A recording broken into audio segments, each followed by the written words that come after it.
মাঝে, মাঝে এমন কিছু দিন আসে যেদিন আসলে আমার একটুও ভাত খেতে ইচ্ছে করে না।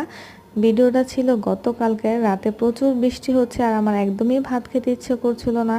সময় তখন রাত ১০টা বাজে, যেই সময় আমি অনেকদিন খেয়ে ফেলি। কালকে হচ্ছে আমার একদমই খেতে ইচ্ছে করছে না।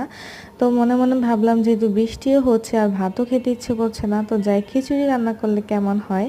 তো যেই ভাবা সেই কাজ, ছটপট ফ্রিজ থেকে হচ্ছে মুরগির মাংস ছিল, মুরগির মাংস বের করে রাখলাম। তারপর হচ্ছে খিচুড়ি বসিয়ে দিলাম একদম।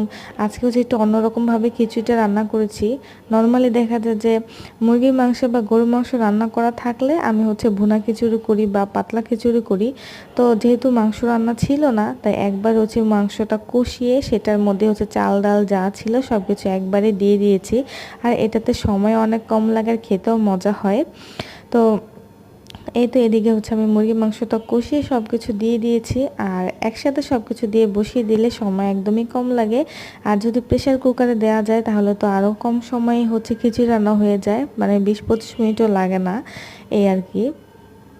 তো আমার হচ্ছে খিচুড়িটা প্রায় হয়ে গেছে।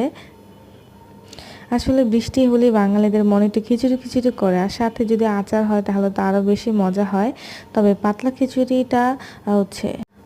খিচুড়িটা হচ্ছে গরুর মাংস দিয়ে বা মুরগির মাংস ঝোল ঝোল করে রান্না করলে সেটাই মজা লাগে।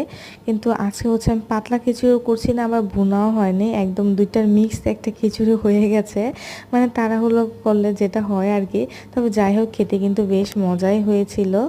তো এই তো আমার খিচুড়ি রান্না কমপ্লিট। মানে একদম ভুনাও হয়নি, আবার হচ্ছে পাতলাও হয়নি, একটু মাখা মাখা টাইপের হয়েছে। আর সাথে একটা লেবু আর আমার আমের আচার তো ছিলই, আর আচারের জন্য খিচুড়িটা খাইতে আরও বেশি মজা হয়েছিল।